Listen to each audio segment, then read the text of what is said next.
Even in sleep, I'm deep in you. Even in sleep, I'm deep in you. Even in sleep, I'm deep in you. Not tomorrow, not after breakfast, now! Okay, you guys remember at the end of the last video, we left a log recorder behind the sniper position where Jason examined the area for hares, and I left a recorder there.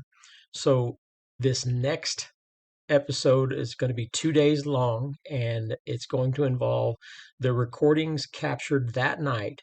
But that night we prepared to go hiking in a new location, and Jason will lay out the groundwork for where that location is and why he picked it. Okay, it's August 24th, just about 20 minutes after noon, and right now my truck says it's 81 degrees. It's supposed to get in the high 90s today, probably about 100. So I'm heading down to a little spring, and the spring has a little tiny 1-inch PVC pipe running out of it, gravity fed into a water trough for free range cattle. The reason why I'm going there is water. They gotta drink water. They gotta have water source, quick water source. Now we're up at 5,300 feet in elevation. Not much water up here. So my plan is to get there, slowly look around the spring for any, of course, prints, tracks, any type of evidence that they've been in there. I usually have a camera set up there watching it. It's never been productive. Of course, the camera itself, they're gonna notice it. No camera's been there for over a month. So if I find anything worth casting, Randy's back at camp and he's got the material ready. And all I have to do is get back, get him and boogie down. It's only, let's see, 2 miles away. Here's the water trough. No water's dripping into it yet, but it is still full. There's no way I would drink out of this without a filter, of course. But I'm going to assume the big guys and gals and little ones, they have no problem absorbing this type of bacteria, insects, larvae. This is their home, and I'm sure they've adapted to it. But this is one of very few water sources around here. You know, this logging road, I have no idea where it goes. I've never walked it. I think we're going to walk it tonight because we're on the backside of this ridge. Let me switch hands here. So we're on the backside of this ridge up here, running down, up and over. So possibly this might be one of the very few water sources around that they're going to use. And I'm going to go over here, and here's where it's seeping out of the ground, right here. And I'm going to, ooh, it's flowing pretty good. It's flowing pretty good right there. Let's see here. So you can see it flowing out of the ground. I'm going to take a really good look. I'm going to work my way down, all the way down, see what happens, see what I can find. So I've walked approximately 1 mile, and it's all good. I think we're going to walk this tonight. But as I pan around, well, here's some deadfall, but it's easy to get around. Go right up and around. regardless, I think tonight, because we're on the back side, which would be the north side, you can see that the logging road continues to go. So I think what we're going to do is come in tonight, late tonight, and walk this quietly with thermals. Looking pretty good. I just came back from walking in the second road. Gosh, they both look good. The other one has water. The other one's right on the other side of the ridge where we're camped. This one's 2 miles from that road. So I got to go back, talk with Randy, and we'll decide which one we're going to take tonight. Maybe 2 tonight, tomorrow. However, both of the back side of where we're camped, whatever keeps approaching us seems to be coming from that direction. So if we change up our tactics, maybe come in from behind them, who knows? However, I think our spot from last night, I think we burned it last night by jumping that second one, which I saw in thermal a lot more clear with shoulders and a round head. But everything points to that from all of the things that keep lining up. It keeps progressing. So maybe tonight we come in from the backside, catch them, and we'll see. I'm ready. Night vision's rolling. So if something screams at us, we got it. We just got to go down this little path right here. All right. Down there. It's not very far. You want to go first?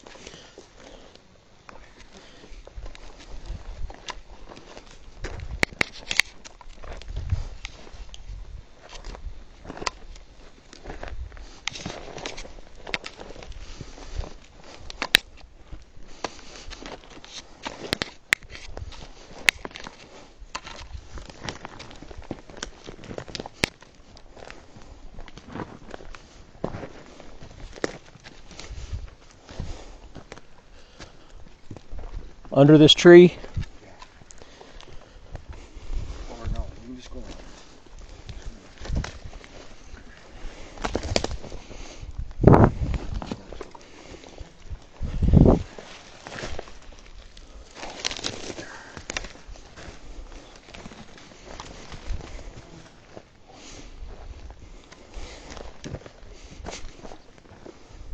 So there's the water trough.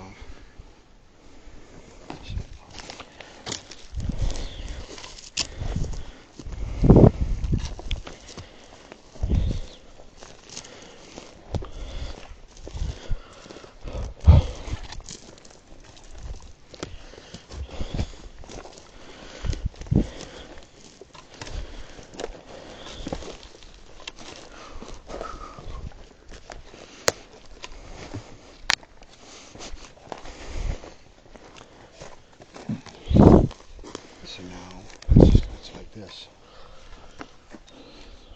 There's a couple of deadfalls. It's supposed to be like this. A whole lot of ways. Yeah, visibility's good. All right.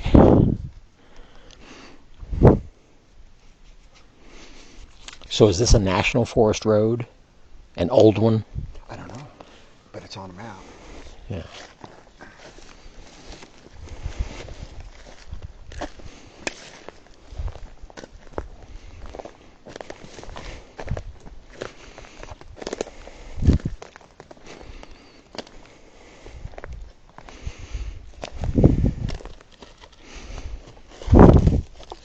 Cow patty.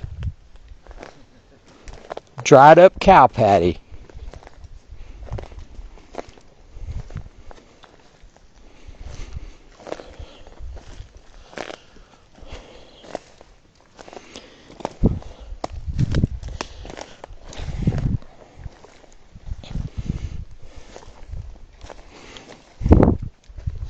Hey, you guys, won't you come say hello?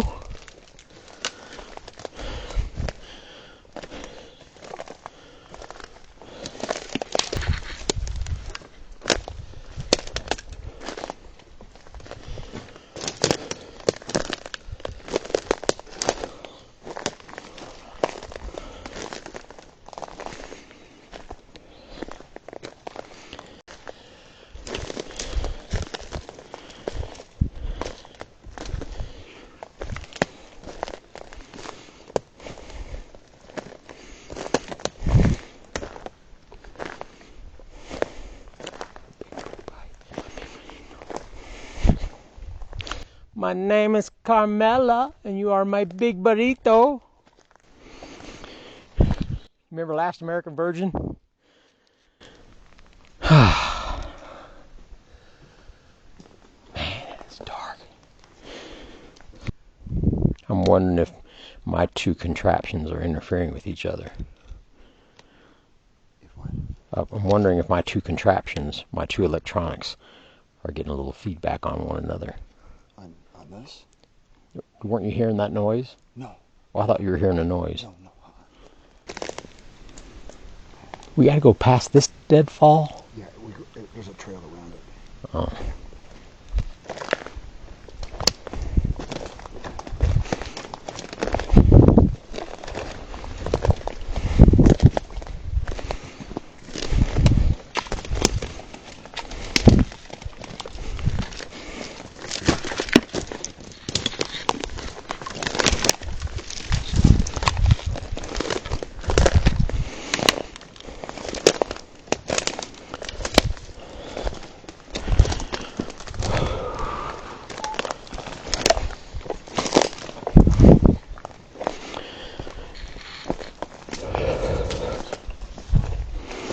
We are not quiet walkers.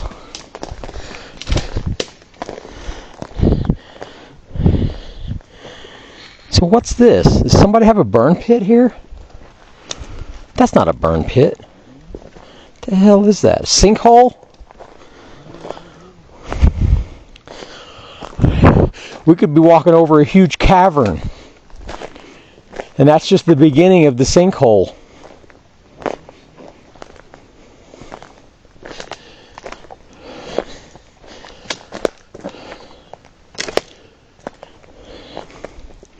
All I know is if I have to make haste to return, it is not going to be a quick one.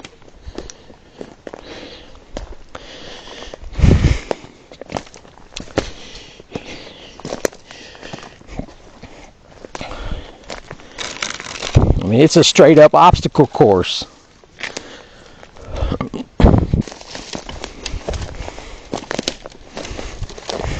I call you Action Jackson.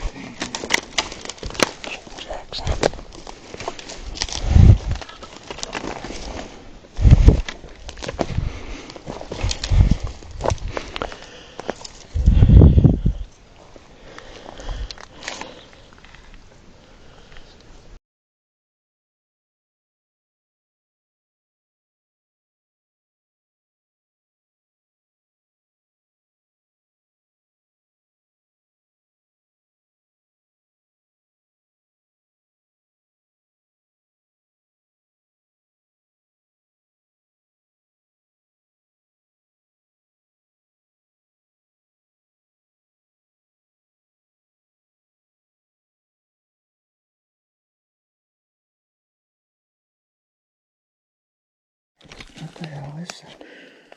But you've got the zoom. I am, but there's something. I'm on 8 times. Let me zoom in some more. That's pretty. Hope it's not a bear. That's decent. Something big is right in front of us. I see it. I mean, I'm not getting any particular figure out of it, but I do see it. Is this what you're seeing? Right there? Yes. Okay. Yes. 100%. It's right there. Right. Sorry. What the hell is it? Let me switch to a different mode.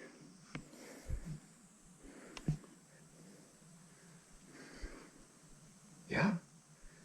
It's something big. But you can't get any of the shape that I can't yet. that tells you anything? I can't yet.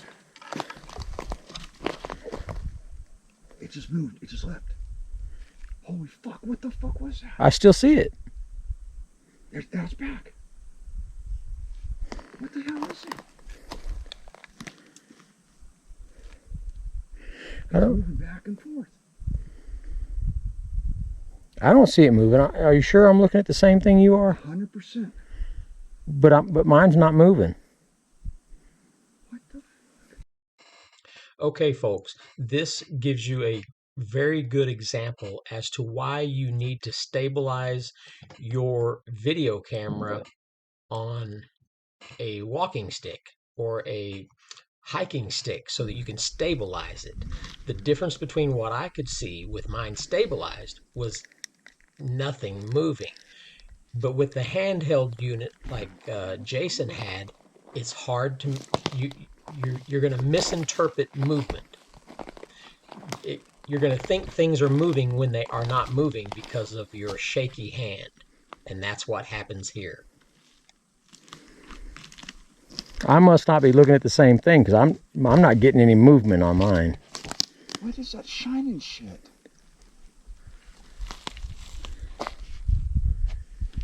What the? That couldn't be the water trough giving off heat. Yeah, it could. It's cold. Oh, wait a minute.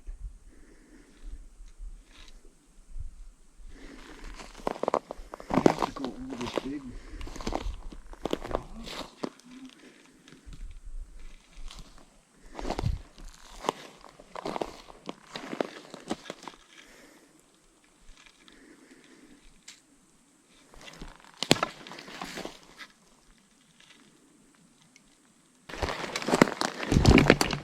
No. Yeah, it's your vehicle.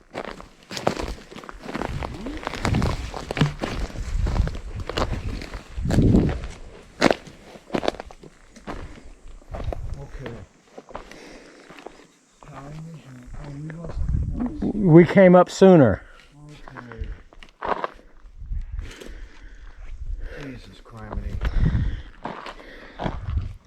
My engine was giving off the heat.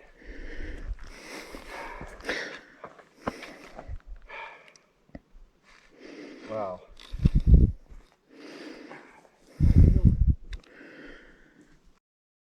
So the trail split off at some point, and we took a second trail trajectory than we did coming in. So we approached the vehicle from a completely different vantage point, and we saw the engine and the tires hot, and it confused us until we got close enough, and it never moved. So until we got to where we could see it and then identify it as his vehicle.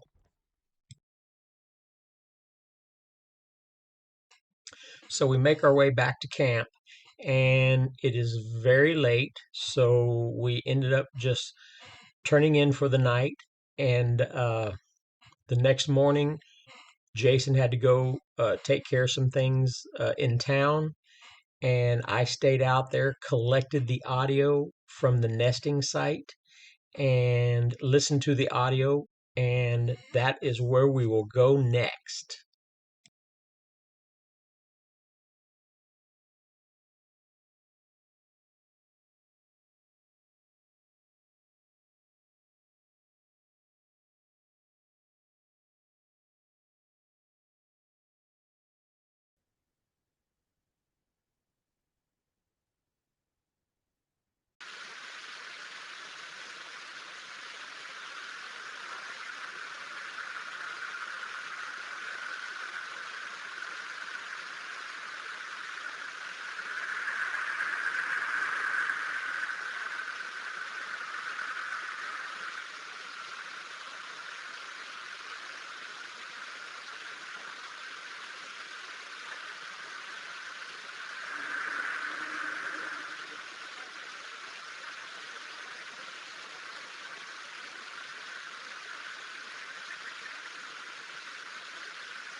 Okay, this huge spike right here is the first significant noise that we hear, and it's almost 30 minutes after Jason and I leave.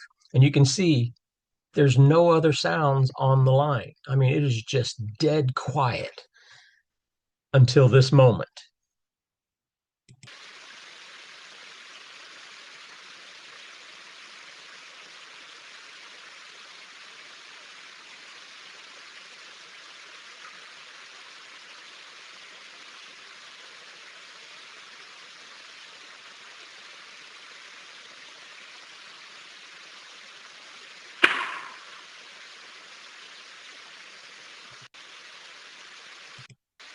at 4 hours and 13 minutes is the next noise right here. So you can see the flat line, flat line, flat line, and then you've got this bump on the line.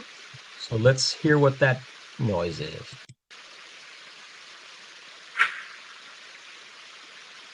Okay, sounds like something hitting the ground.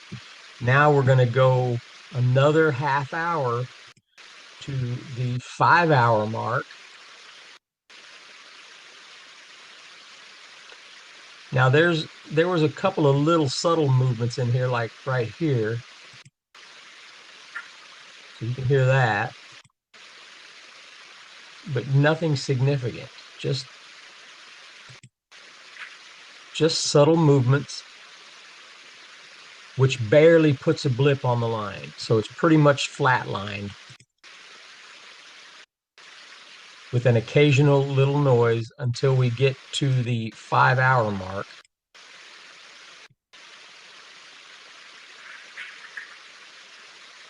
Okay, that right there might have been the beginnings of some steps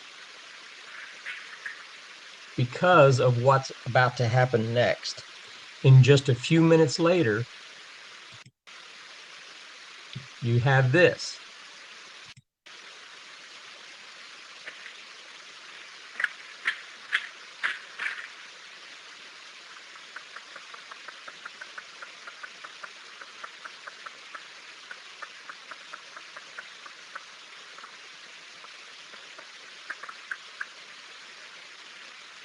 Now, how weird is that? You can see it on the line there. That it sounds like something walking up and tapping. Don't know what, tapping on what, but a few minutes before we heard a couple, 2 or 3 steps in the distance. So let's continue on. And just a couple of minutes after this, we have a knock at the 508 mark. 508, we have a mark or a knock, and then here's some subtle sounds, movement, and we go up to 517, and we've got another knock right here.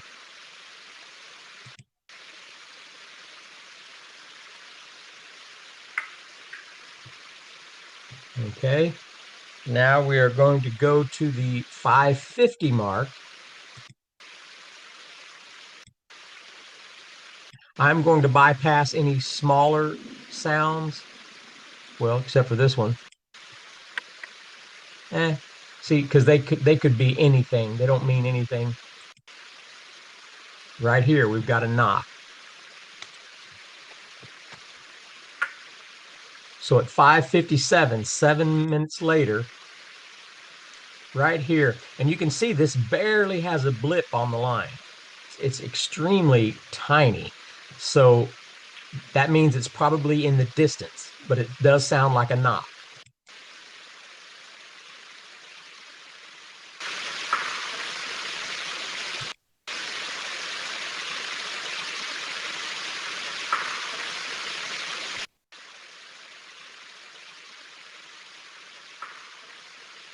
Now that was pretty good. Now at 6:04, we've got another one right here.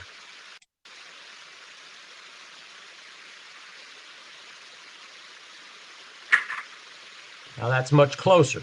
We got one over here at 6:07. Not much. Hard to tell what that is. 6:08. That was another distant one. 6:08:15. And here comes some pretty significant walking at 6:10.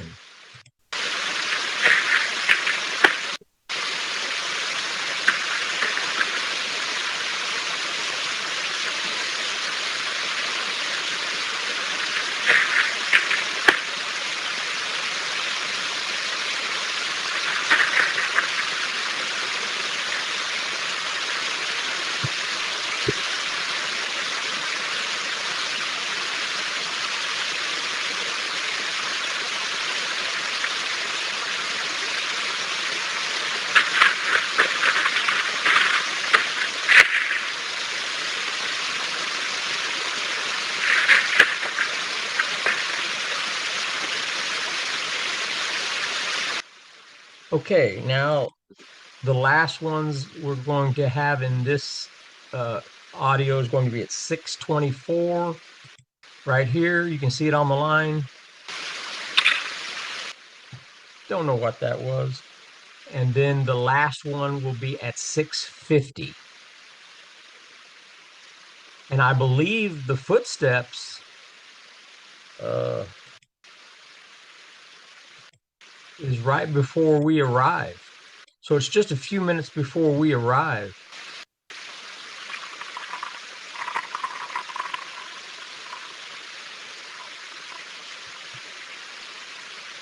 Okay, so that sounds like something rattling, you know, like maybe rattling the recorder log.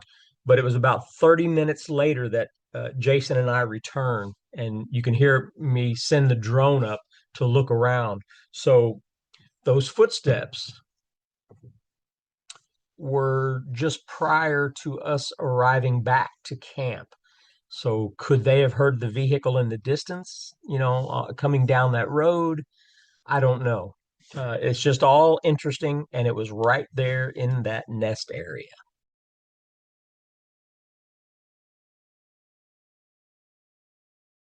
You're gonna laugh your ass off.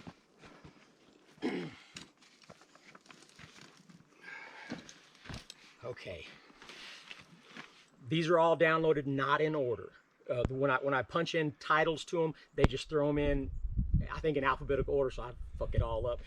So the one from last night, I put the time mark on each one so you know the chronological order. These here, they're just randomly placed in here, so I'm just going to let you hear them. But definitely the Thunder Knock's going to be last.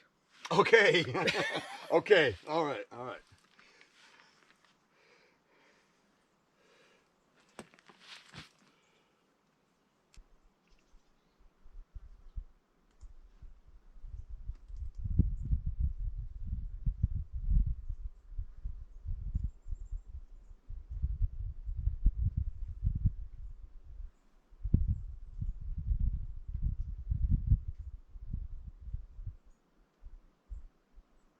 Whoa.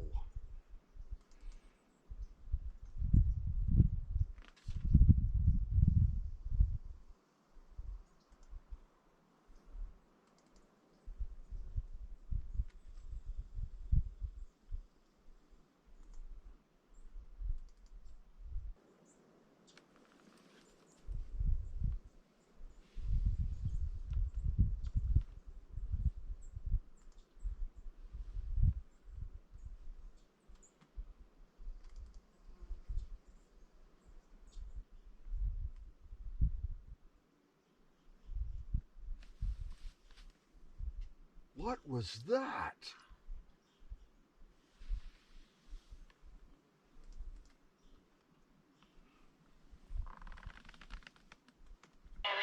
Thunder knock, thunder knock, thunder knock. Beat of lightning, roar of thunder. Holy crap. Holy shit. That was absolutely a blast. Okay, play that last one more time. Thunder knock. That one was good. That was awesome. There, you can definitely, that tapping. Okay? Yeah. So that tapping, that's not a woodpecker. It wasn't close enough to the recorder for it to be the recorder. It was somewhere else, like it was tapping on that log or something. Definite footsteps, definite movement on the ground. And there's a lot more, but some of them are so far away and light, you can barely hear them. They're just barely in the frequency of below the ambient noise, but I can hear footsteps in the distance. So they're around. They are around in there. I don't know how, you know, if there's two or separate or what, but all of the sounds that I've got are the ones close to the microphone, but they're still everywhere else. You'll hear them in the distance, but it's so faint. You have...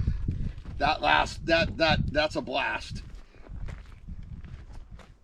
I like how you labeled it. Oh, I got to use the cursor. That's right.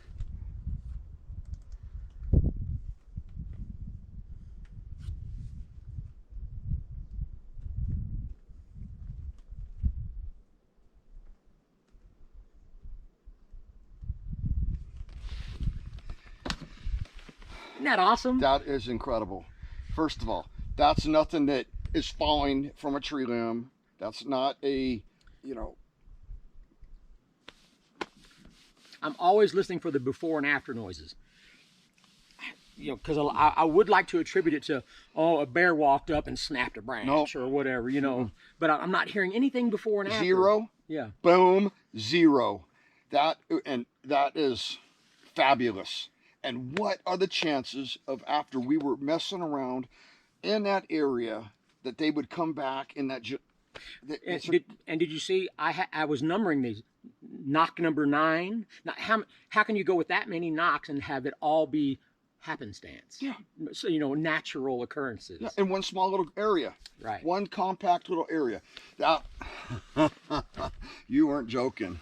Holy well, I knew you weren't, but you know I'm giggling inside. I'm just trying to not. What do you think about my plans for tonight? That's not recording. Yeah, is it's it? recording. Okay, I was gonna say. I wanted your rude. response to all this. I was gonna say something, but that.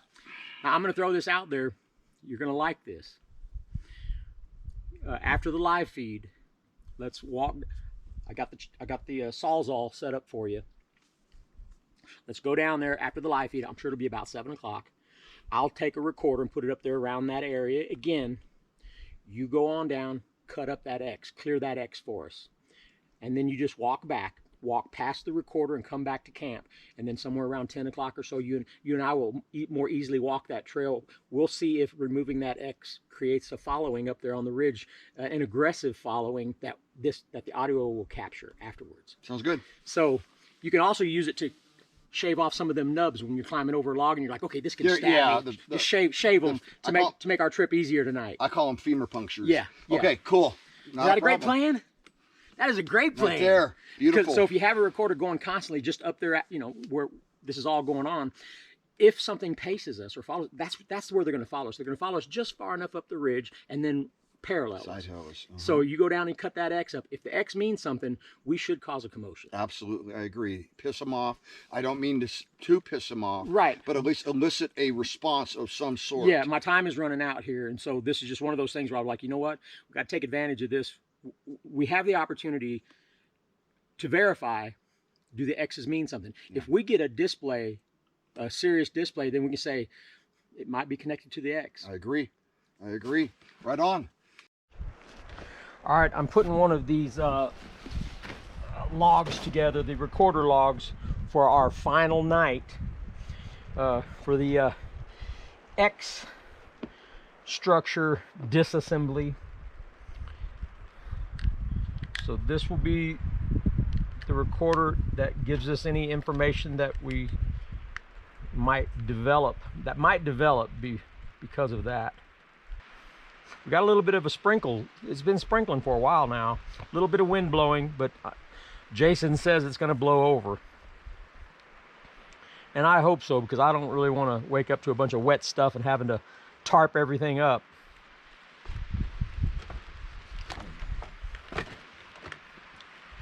All right, let's give it a little test.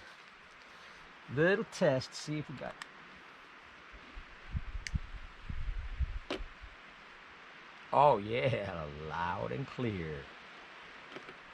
Loud and clear. It's the way I like it. All right. Ready, Freddie? All right, we're hoping to get this done within the hour. We're gonna go down and cut up the X, and we're gonna leave this where we've been getting the action for the last 2 nights. So, after you, buddy. And don't forget, whenever we're climbing over logs, go ahead and shave those Sharpies. Got it.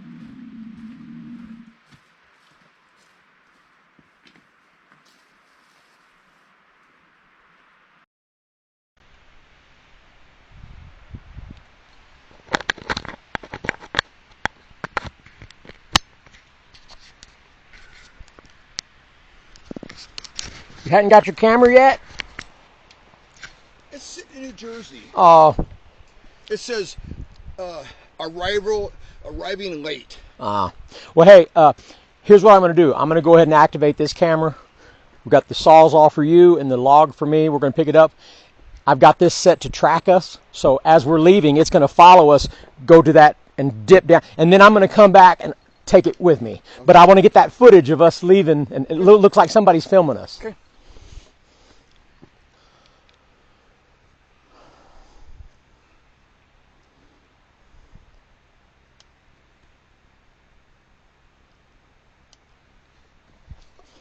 All right. Ready, Freddie? All right, we're hoping to get this done within the hour. We're going to go down and cut up the X, and we're going to leave this where we've been getting the action for the last 2 nights.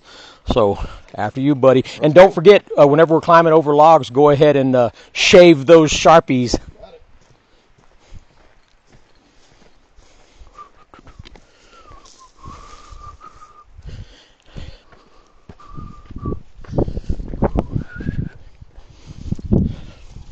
This may be our best plan yet. I like it. I have a good feeling about it. If the worst comes to worst, we'll just have to make a plan B. Whatever that happens, whatever it is.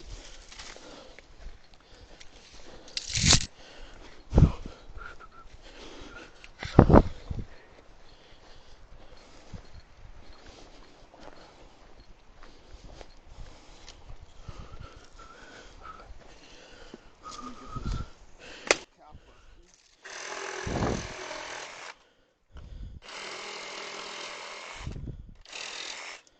Yeah. It'll make our life better.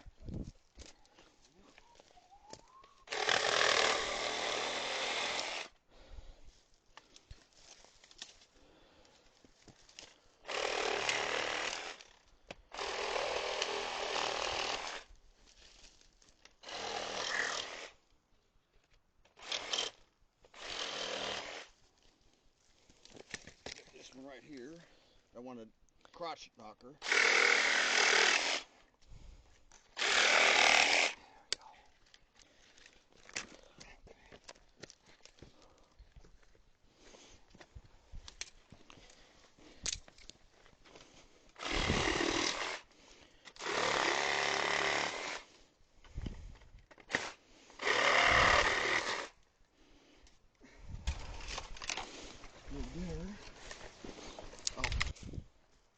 I had to feel my head to see if I was bleeding. Oh, you got that good. Well, there's one under. There's a little sharp one underneath. You got low enough. I didn't.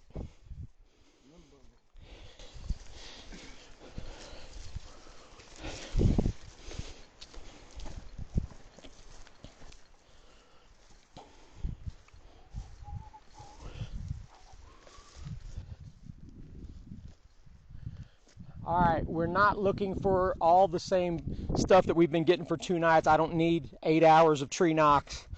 We're just looking for one specific behavior, and that is something following us tonight as we come back. That's what I want to capture. So I'm just going to set it down here, kind of pointing uphill. And easy to retrieve, and we should hear anything going on up there. Yeah, that'll work good. 10, 20 yards difference uphill ain't gonna Yeah. make any difference.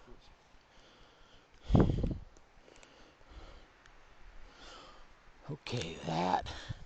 And, you know, I mean, the wind's going to be a drag. I hope that wind dies down. It should. It should. This is the actual final tail end of the sprint from this.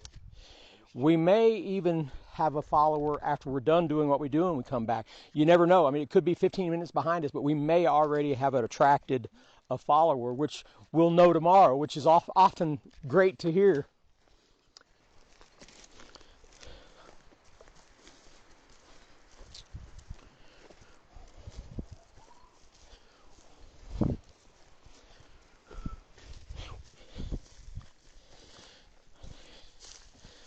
There should be a lot of juice in it, though. It's one of them. It's one of them triple batteries.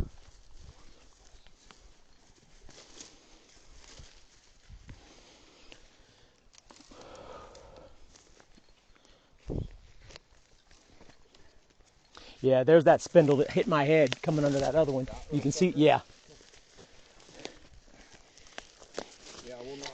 Yeah, go ahead and knock those. What the hell? Yeah, that was the one. People can see what we've been walking through at night. Yeah.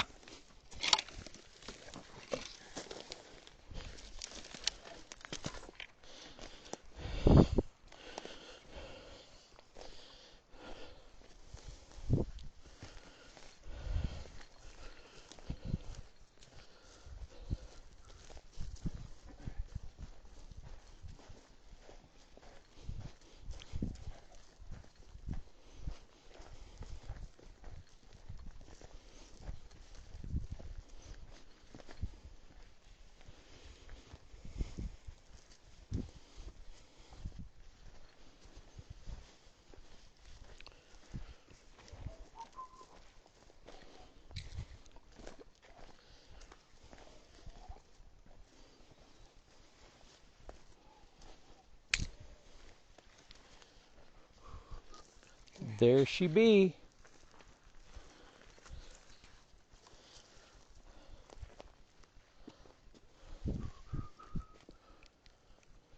So everybody can see this dead one. It's still flexible. It's still flexible. And it's just forced in there almost on top. All right, give it a cut before we break down the rest of it.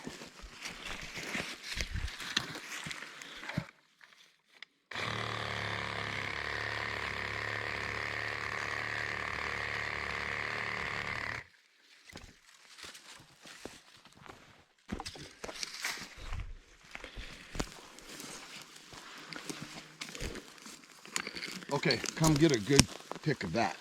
That was broke, not bent. Wow. Wow. Okay, so there's, Look at that. that was broke, where we assumed, or I assumed it had been bent into place. You want to check that for hairs? I didn't bring my microscope. I'll have to come back. Well, we're going to disassemble it. That's true. Well, just disassemble it here. Leave the bin. We can do that. Maybe. Okay, so it comes up through here. So it was laid on top of this other one, so we'll have to disassemble it in the same way it was assembled. Now this one, this dug through here. Now this one's been actually bent.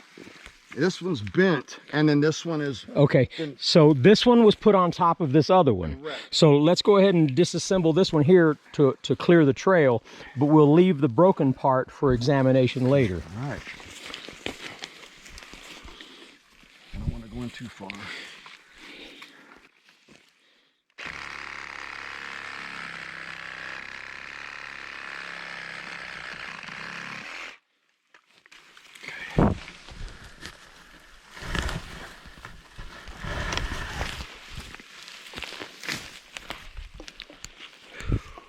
Very nice.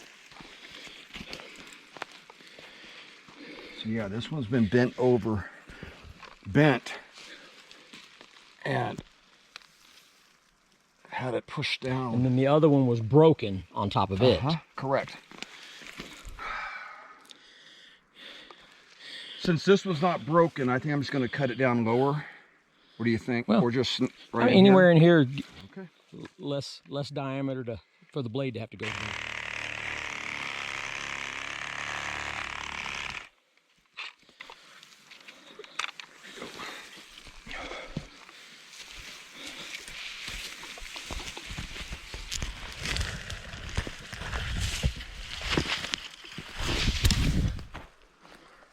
So that one was bent over, and that one was This one broke. was forced over. Correct. And pinned by that dead piece to forcefully keep it in a tight X. That was also bent over also. Maybe something put its hand on that to bend over and grab the other one and kind of pushed it on accident. And it just got stuck there. All right, well, so here we go. This is what stopped us the other night. So now it's opened and cleared.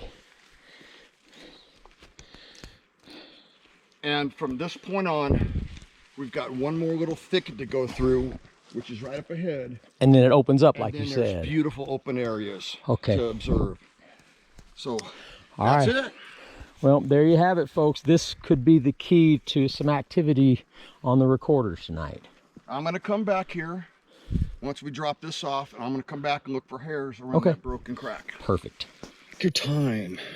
Very slow. And a lot of the times you're going to find spider webs or remnants of spider webs. And oh, it's going to trip you up. There might be one strand fresh, or how spider eggs hatch and the little babies fly along stringlets. And when they get attached to the pine needles or limbs, etc., it'll really throw you off. You'll get really excited, then hurry up. Slow your roll. Slow your roll. Examine, probe, manipulate, move things around. Just don't let that trip you up. If you're in a hurry, like Most people get in a hurry, excited, you miss things, but really take your time. And the ones that really get me are the spider webs. So just take your time, examine as much as you can, as slowly as possible, probe, manipulate before assumption. My best advice. Ag, LED illuminator. So, you know how it was grasped what we believe from below and above and broke? It looks like it came off the bottom of his wrist, grabbing, so it's underneath. So it got pinched where it folded? Correct, forward, folded, splintered. So the above hand, I'm assuming, grasped it below and above, and as it snapped, something came off his wrist. So it's on the underneath side. But well, that's where the wood would compress, and that's where it would pinch together. Correct. Now it's white. It looks exactly like the second hair, that whitish clear one. But I forgot my magnification little 45. Well, at least there's hope. Well, I'm going to go back, look at it. If it's if it's a hair, I'll film me collecting it. All right, everyone, you guys have only seen me make eggs. Well, tonight I'm going to step out of the box and make me some soup. Man, I've been here, I think this is like 7, 8, or 9 days. I don't even know. I can't even keep track any longer. But I've eaten a lot of eggs. And then snacks. So really it's been like one meal a day is my eggs. And then snacks whenever I get hungry. But tonight I'm going to have me some cream of mushroom soup. And I'm going to cut the rest of my beef smoked sausage up in little chunks into it. So I should have a pretty good soup here.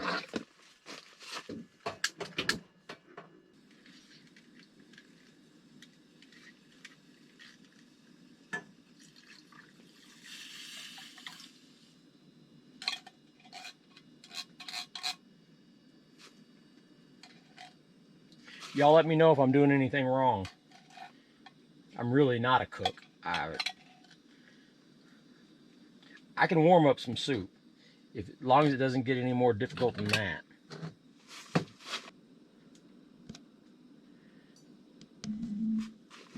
All right, I got my special camcorder that should follow me around. Yeah, you know, because you guys gonna want to see where the trash is.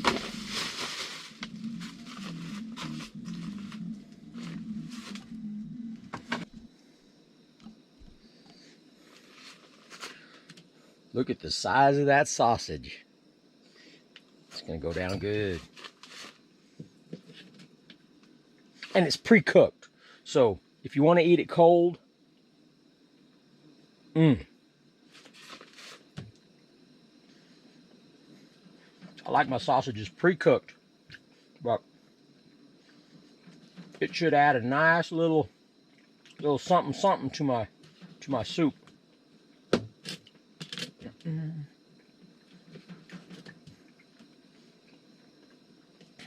I thought maybe the activity here would die down.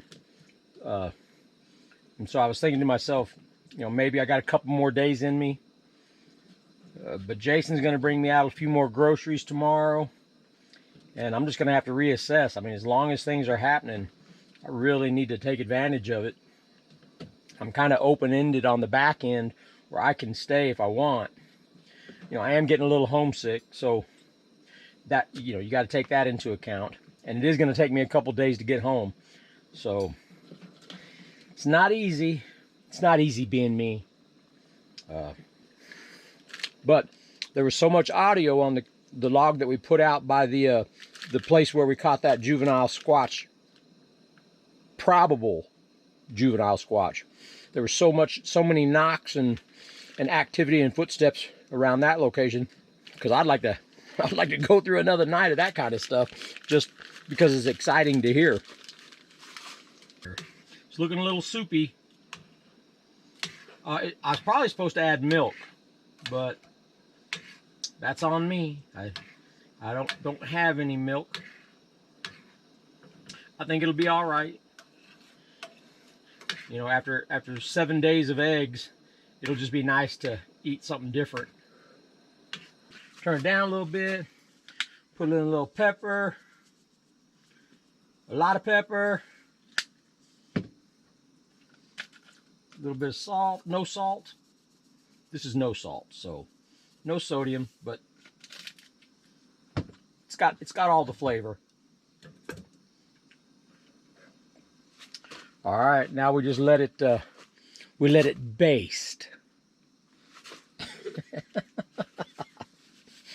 I don't know what the hell that means, but we're just gonna let it simmer. Okay, I do know what that means. Man, I can't wait to eat this. All right, well, I know this is getting boring, so as soon as I eat this, I got things to do. Well, Pooey. What? Nothing. Oh. Nope. It was spider web. Well, poopy doo.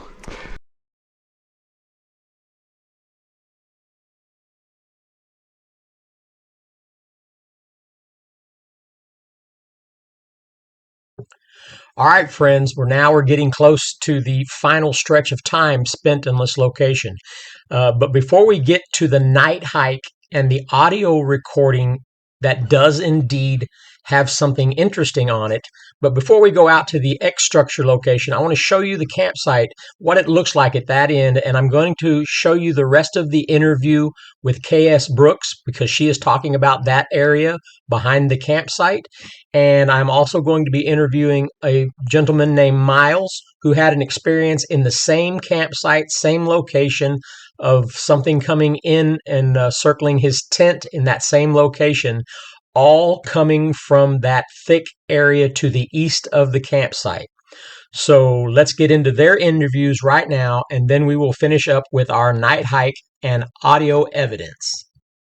Right grades, but that in that particular thick area of evergreens or cedars was this extremely manipulated X formation, and I knew that he kept saying that you and him had just been out there 3 weeks prior and walked that entire trail, or at least close to the entire trail. So I wanted to get your take now that you have seen that, and you say it was not there when you No, were. that I was glad to be able to reach out to you since you had been there a few weeks prior and there was nothing on that trail, yeah, just so no. that you could verify that this was legitimately fresh, or at least within a couple of weeks.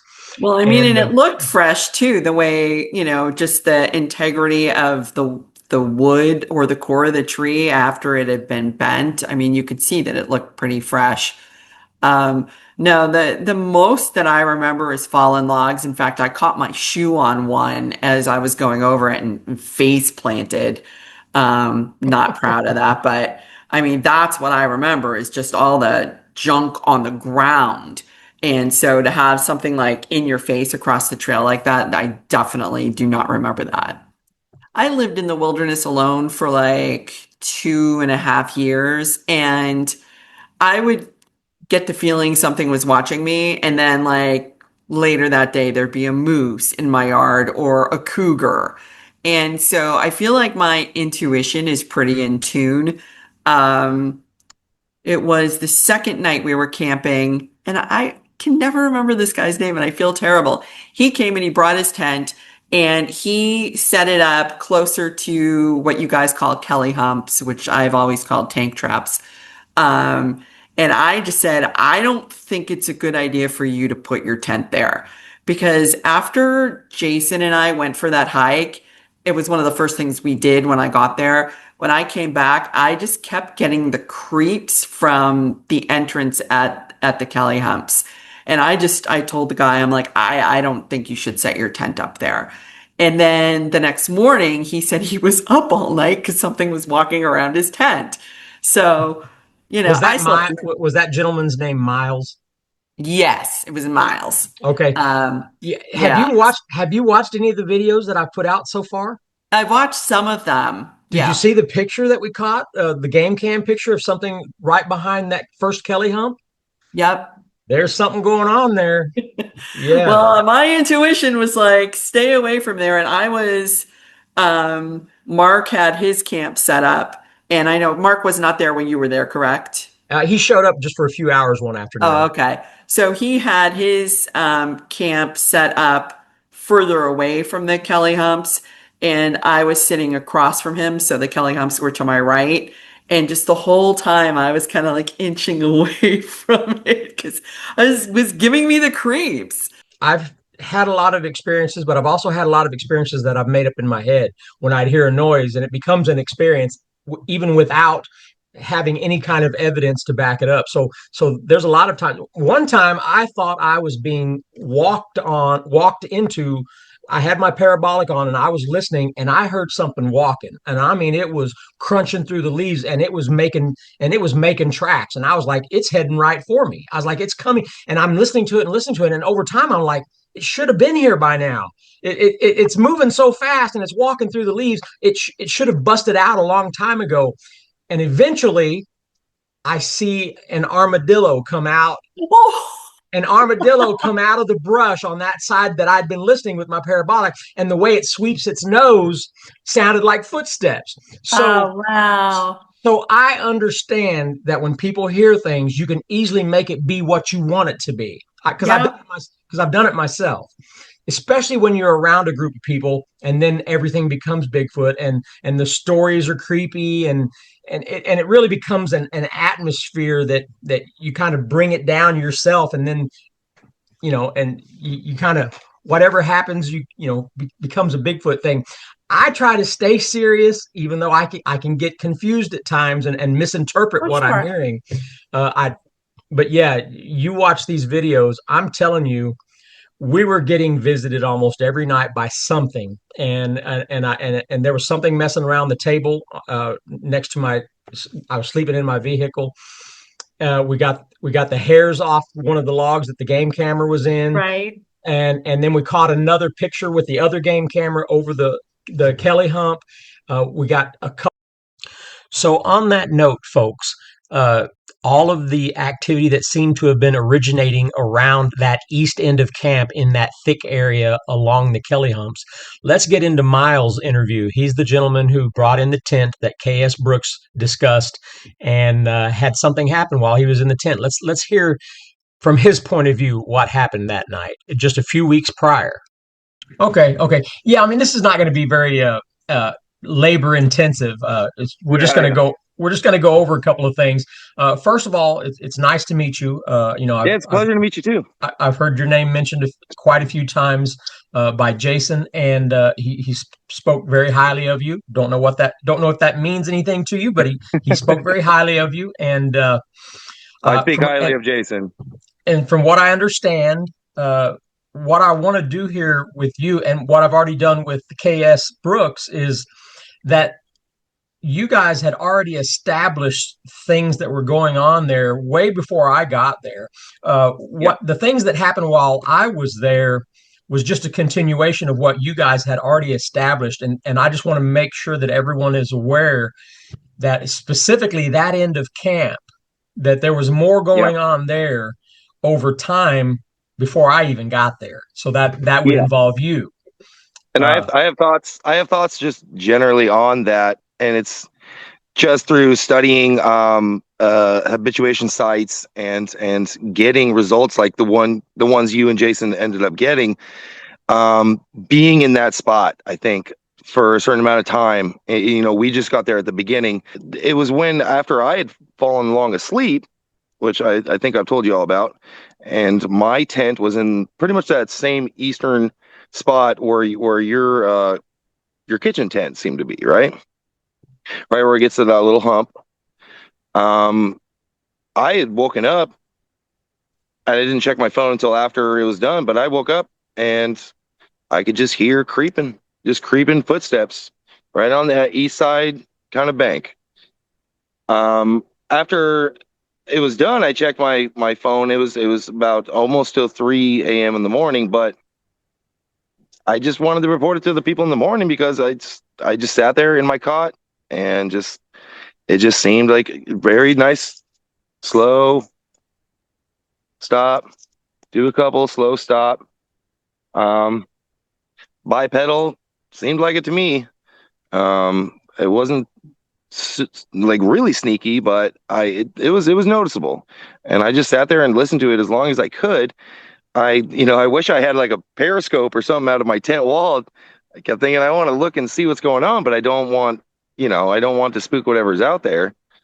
Do deer walk around that time of night? Not really. I mean, they do, but not typically. There's not much reason for them to, and I don't know if a deer would make quite that sound of it walking through. But yeah, just got to listen to that for 15, 20 minutes until I thought, like, okay, I'm going to check my phone, see what time it is. And as soon as I did that, I turned my screen on. And then I waited. I had been hearing footsteps every 45 seconds, minute and a half. I didn't hear anything. So I said, okay. So I just lied still again and just eventually just went back to sleep. But that's just all I heard from that side of camp, where you guys were getting a lot of the activity coming in, which, I mean, as soon as I heard you guys, coming from there, I said, that makes sense. I don't know what it was. Yeah.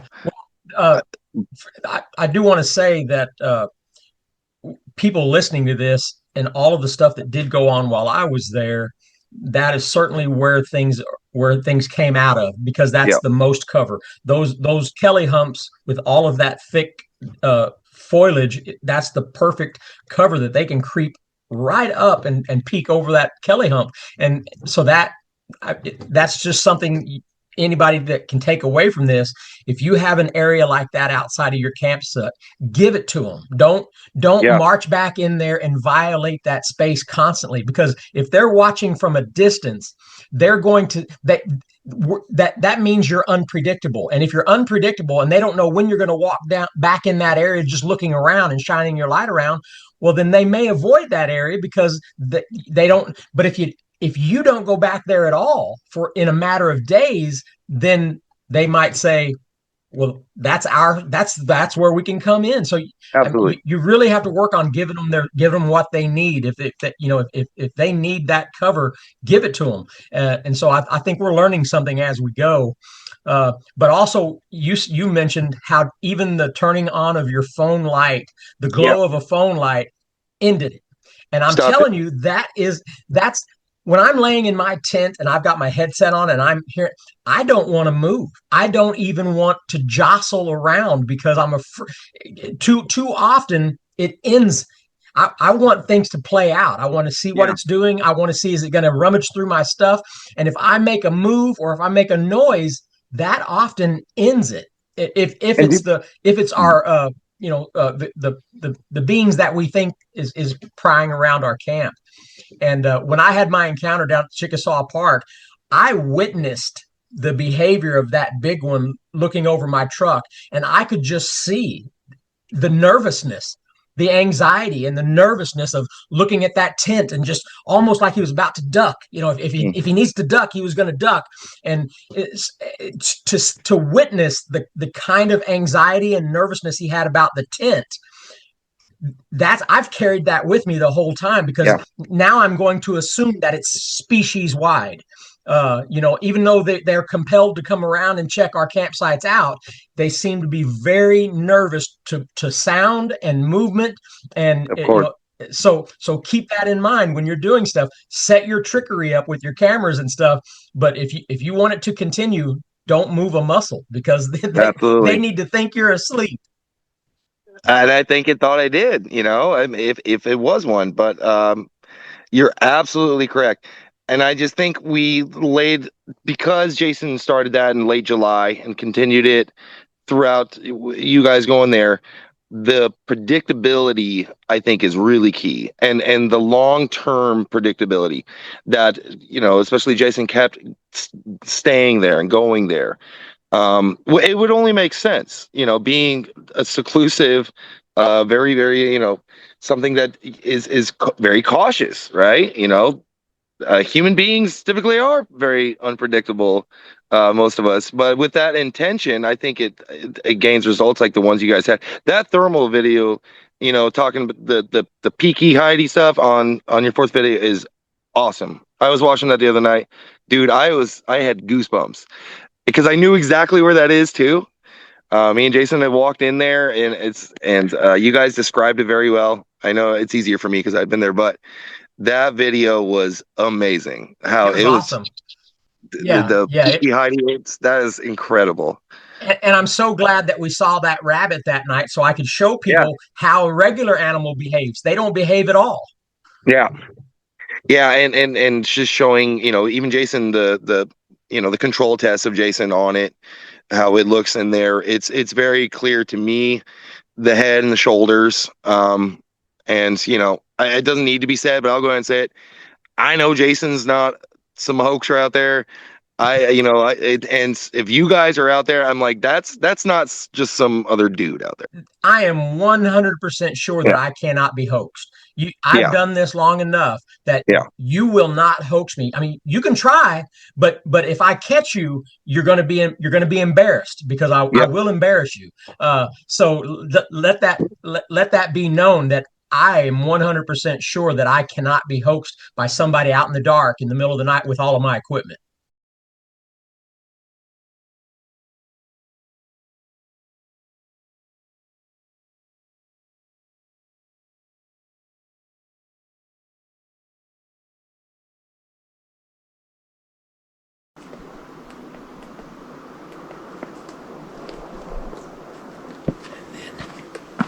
Here's a good spot.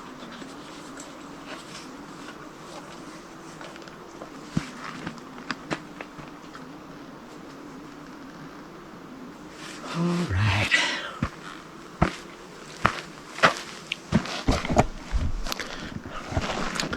Keeps the place lit up for a little while into the evening.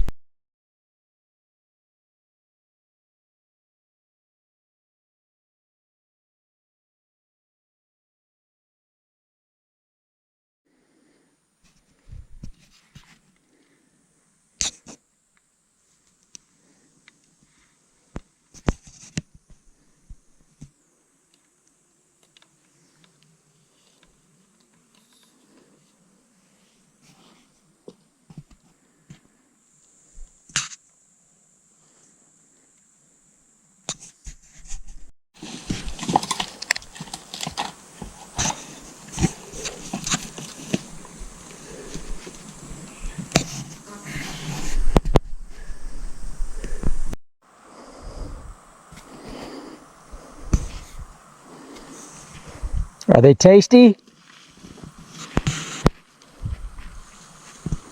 Very. Well, I'm gonna have to put that in on this video of you eating some huckleberries at 1 o'clock in the morning.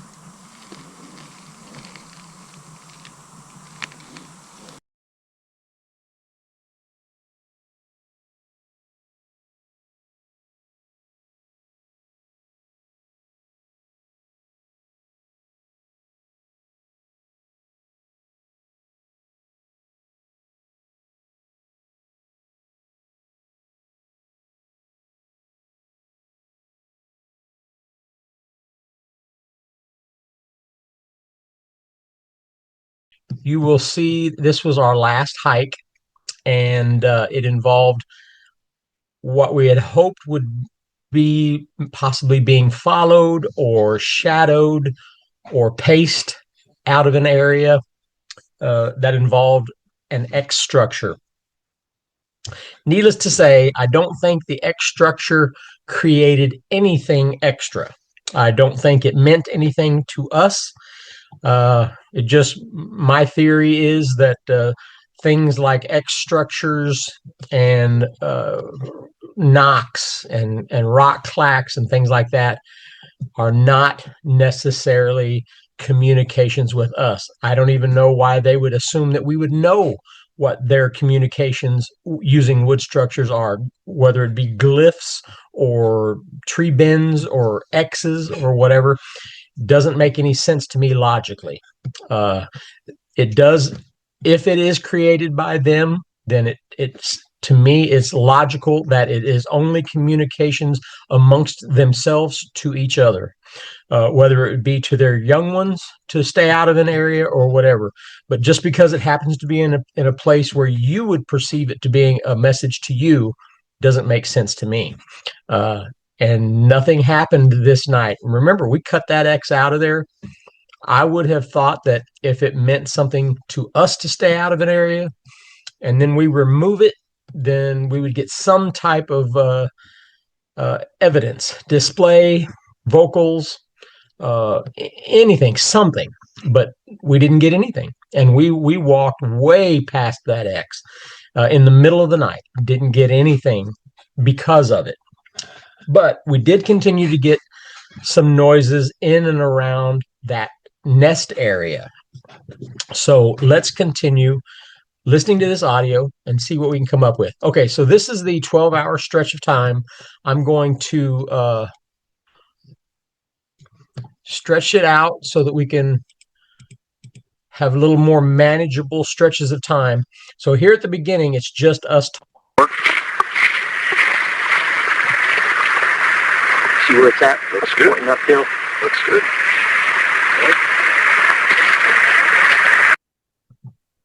Okay, so that's where when we set it up, and then we walked out and chopped up the X structure. So that's at the 15-minute mark. And so we come back by and leave it be after that. Okay, everyone, this audio spectrogram here represents us coming from camp. We are now on our way out. We had been in camp for quite a while, and well, for hours, waiting for the proper time at night to head out on that trail. So at 4:38, you can hear us starting to make our way over the Kelly humps.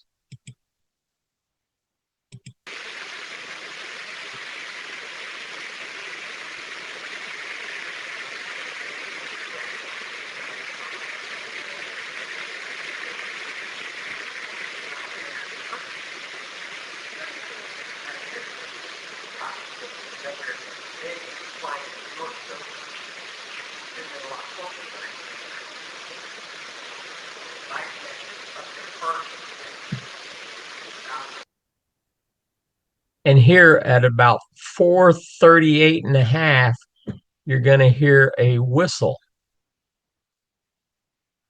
Now remember, the log recorder is all the way out at the sniper position.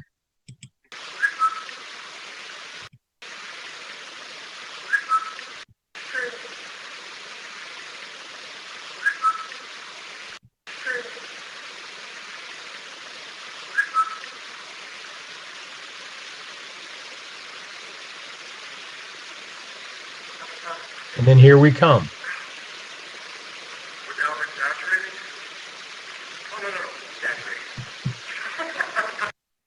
So what was that whistle prior to us getting there?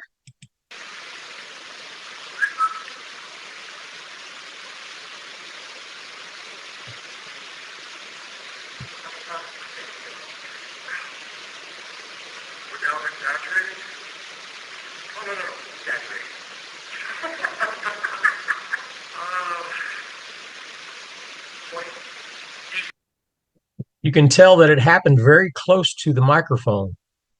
And then as we get closer and closer and closer, we get louder and louder.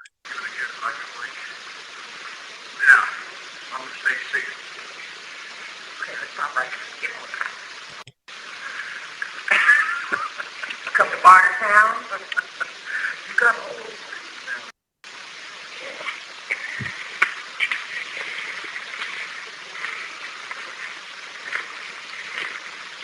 Now you can hear our footsteps.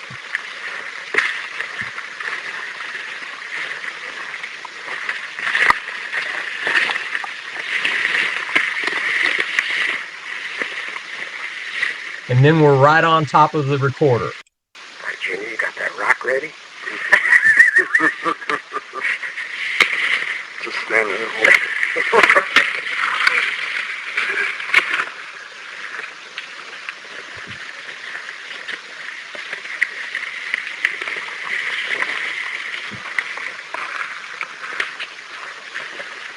And then as we're walking away, you can see that the sounds get more minimized, lesser and lesser as we are leaving the area. You can't see any deviations on the line. I mean, from that point on, there's hardly any deviations on the line at all. So we can go past the 5-hour mark. Now we are 30 or 40 minutes past us making any sounds at all.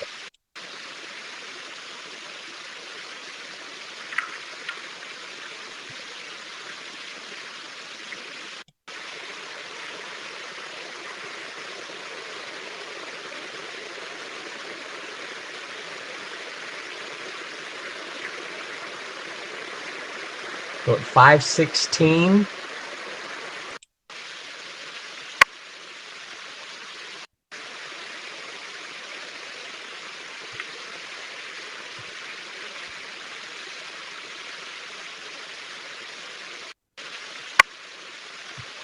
now that could be anything. It could be anything hitting the recorder, something dropping on the recorder. So 5:20.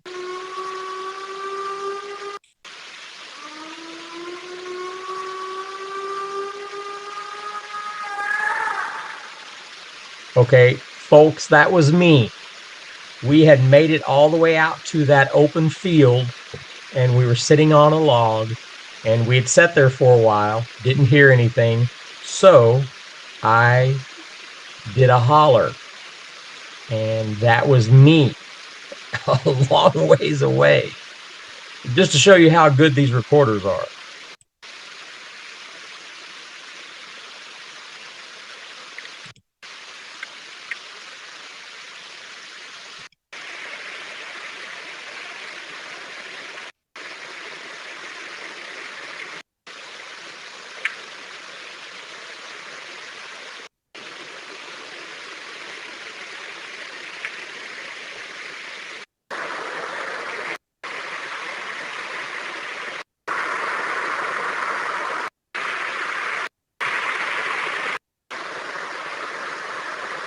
Lots of wind makes it difficult to hear things.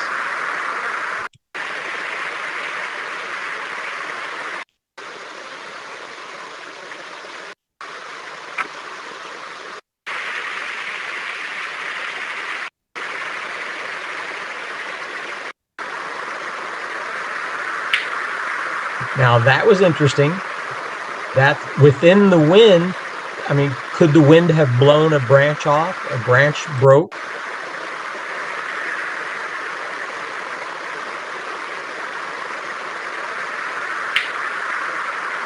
Sounds like a pretty good snap.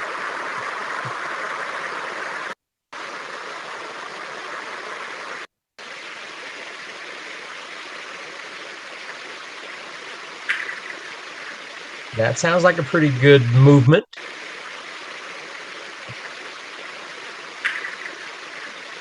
And then here at 5:56, it's hard to say. You know, a lot of that could be attributed to the wind. The wind will break off plenty of branches.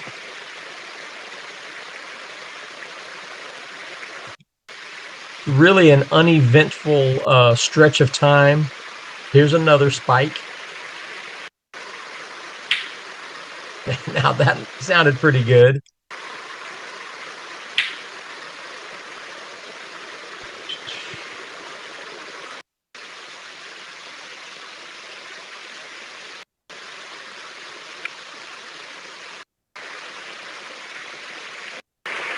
More wind.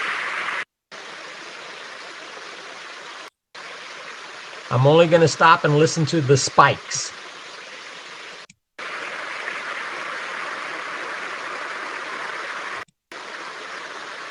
This, more than likely, at the 6 hour and 22-minute mark would be us returning. So as we are coming back down the trail, do we hear anything prior to us returning?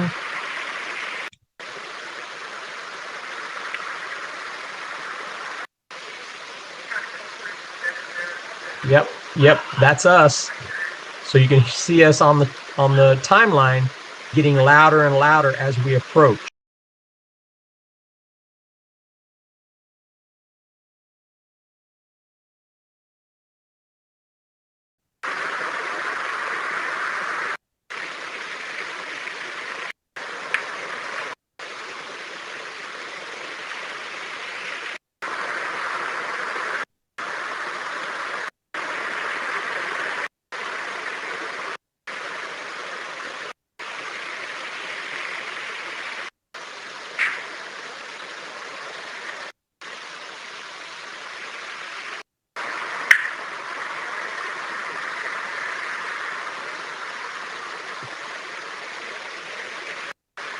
Okay, and it's 7 hours and 36 minutes, is well after we got back to camp. Hadn't done anything for a long time, and then you get this pop right here in the middle of some wind blowing.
I have no idea what that is. This was so long after we had gone to bed.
That was interesting. I mean, nothing and nothing and nothing, and then that.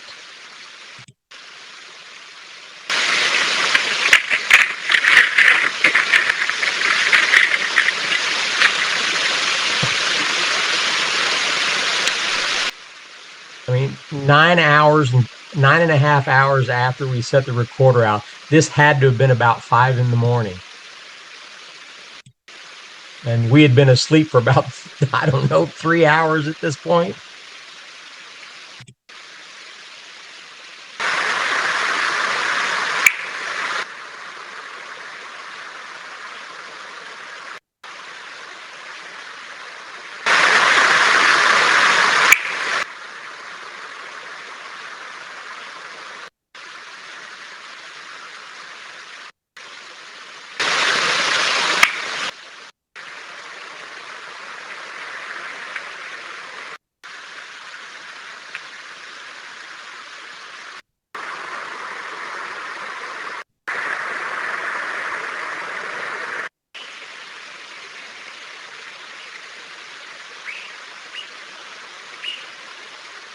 And there you go. The first morning birds are being heard at 10 hours and 40 minutes after the recorder was put out.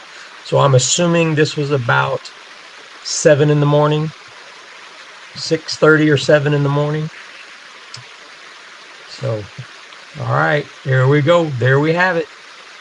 Let's just take a real quick look. We got anything else going on?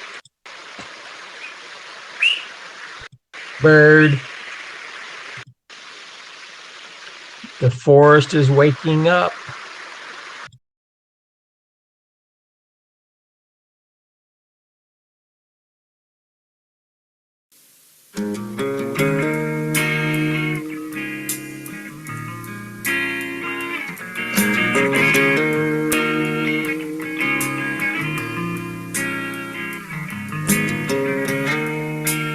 It is on the wrong speed. Clicks the switch to 33. Turns the dial right up to 10. And he flies. I think we just got lucky. That and just the vibe. Right timing, right place. Yep. Now I did look at the weather. It is going to be a big thunder and lightning and boom and bitch coming in. It's coming in, like I said, from Canada. You got plenty of time. I'd say I'm probably 45 minutes away from hitting the road. I keep thinking I hear thunder too, but I don't know if that's a. So this is it now, bud. Virtual handshake.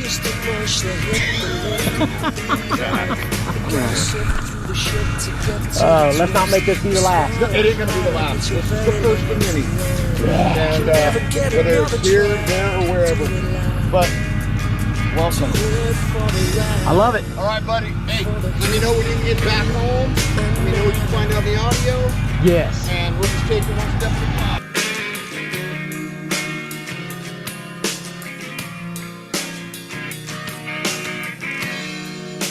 Judy's in the wrong dream.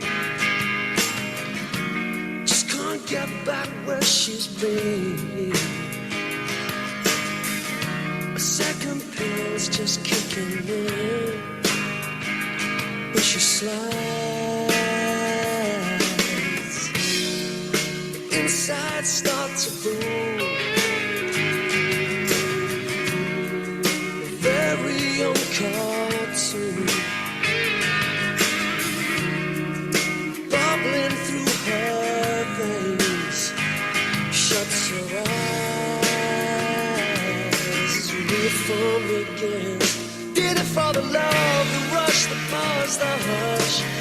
Whatever turns her knees too much, they hit the lift.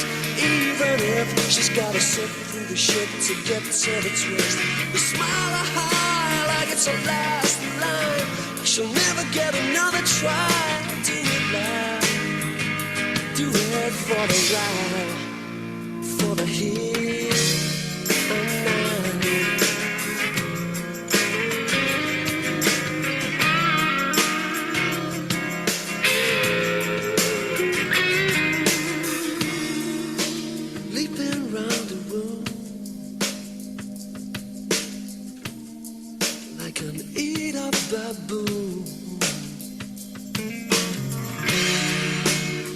him and his dancing, yelling, I have no regrets. I do it for the love, the rush, the buzz, the hush. Whatever turns my knees so much they hit the lift. Even if you gotta sift through the shit to get to the twist. The smile high like it's your last line, but you never get another try. Do it right, do it for the ride, for the heat, for the night.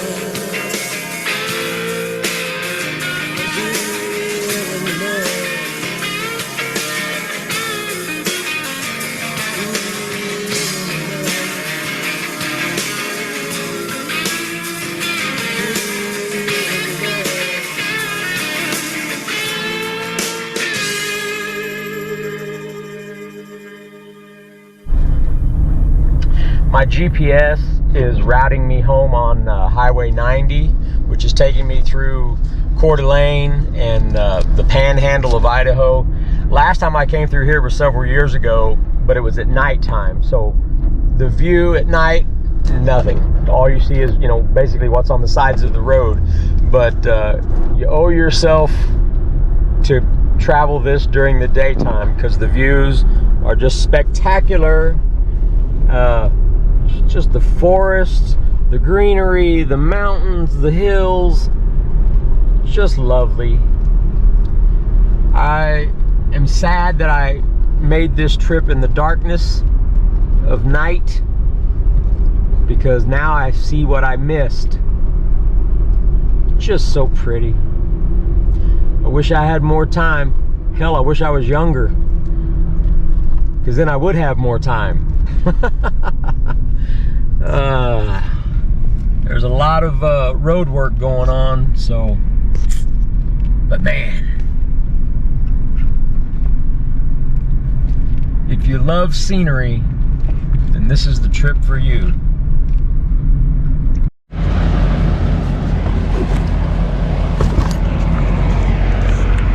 All right, it's about 4 a.m. and I pulled in here to a rest stop in Billings, Montana. And this is where I slept. Really, it was just a nap. So now I'm getting back on the road, but this is where I slept, right here in this little bit of a cubby hole space.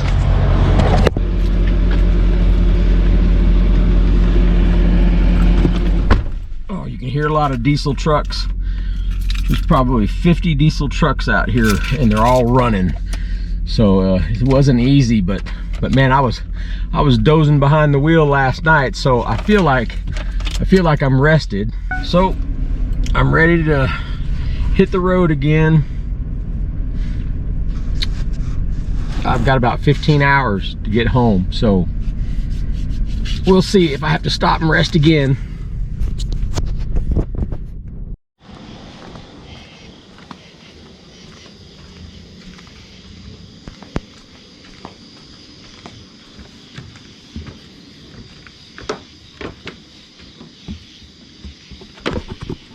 It's 2:15 in the morning. I haven't seen my dogs for 3 weeks.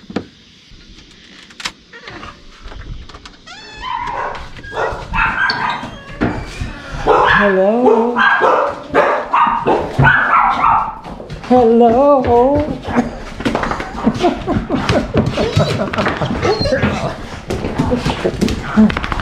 Yeah. Yeah.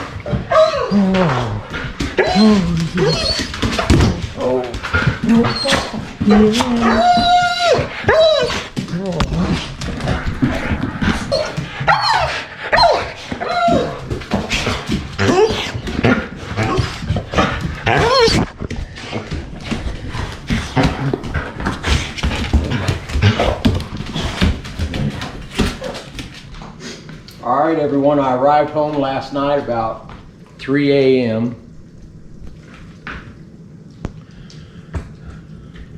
About 3 a.m. The excitement with the dogs was great. So I was able to sleep in a little bit this morning. It felt great. I did not realize what kind of sleep deficit I have had, but sleeping till noon today and my bed was glorious. And so now you guys know the drill. Got to do these eggs, and I can start putting these videos together, but I've got one last thing that I'm going to have to get into, and that is I've got the last audio that I need to listen to.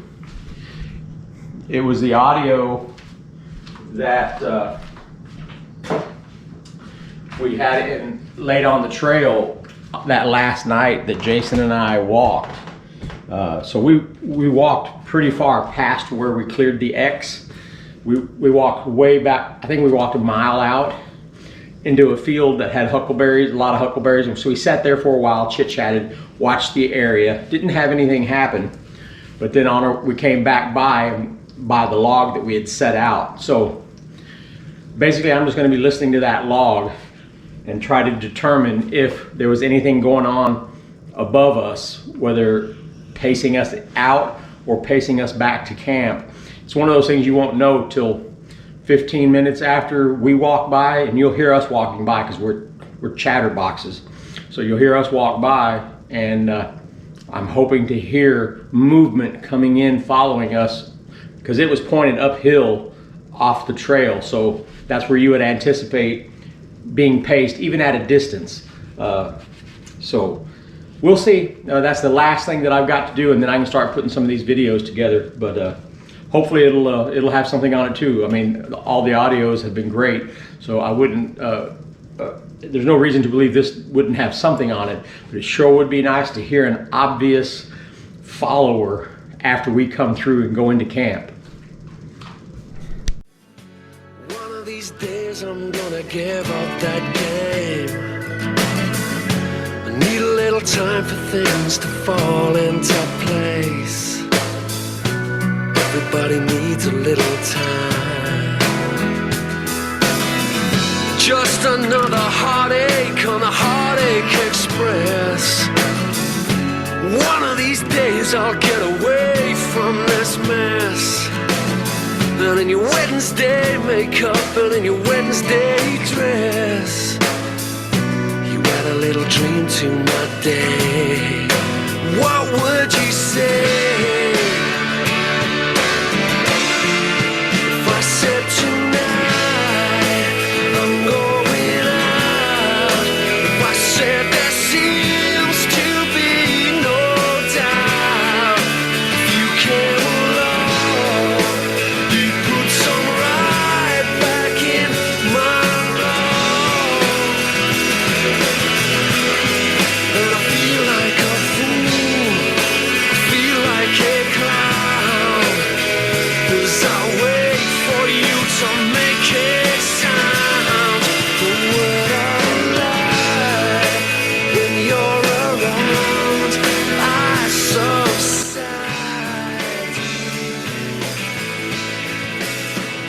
Wish I could fly away from a haze and a gray, from the same thing every day.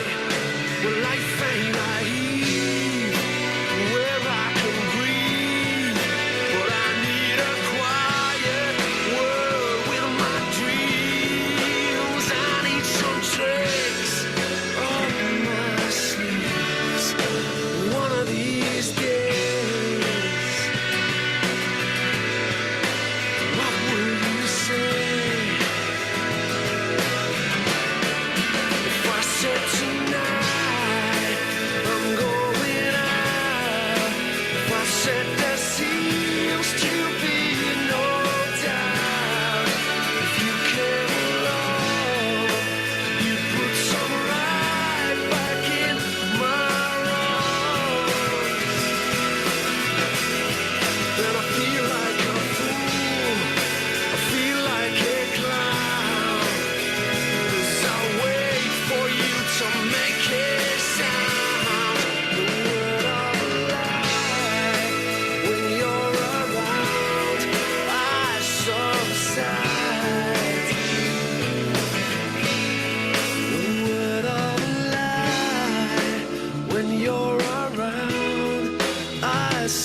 south.